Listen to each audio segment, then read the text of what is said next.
Hi ನಮಸ್ತೆ ಸ್ನೇಹಿತರೆ, ನಾನು ರಘು ತುಮಕೂರು. ನಿನ್ನೆ ಹಾಗೂ ಇವತ್ತಿನ ಬೆಳಗಿನ ಜಾವದ ಮಳೆಯಿಂದ ನೋಡಿ ನೀರು ಹೇಗೆ ಹರಿತಾ ಇದೆ ಅಂತ. ಸಕ್ಕತ್ತಲ್ಲ, ಬಾ ಬಾ ಬಾ ಒಳ್ಳೆ ಮಲ್ನಾಡು ಆಗ್ಬಿಟ್ಟಿದೆ ಗುರು. ಎಲ್ಲೆಲ್ಲೂ ಮಳೆ ನೋಡಿ ನೋಡಿ ನೀರು ಹರಿತಾ ಇರೋದು ನೋಡಿ.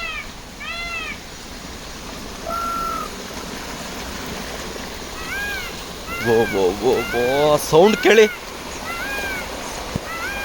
Nature sound ಸಕ್ಕತ್ತಲ್ಲ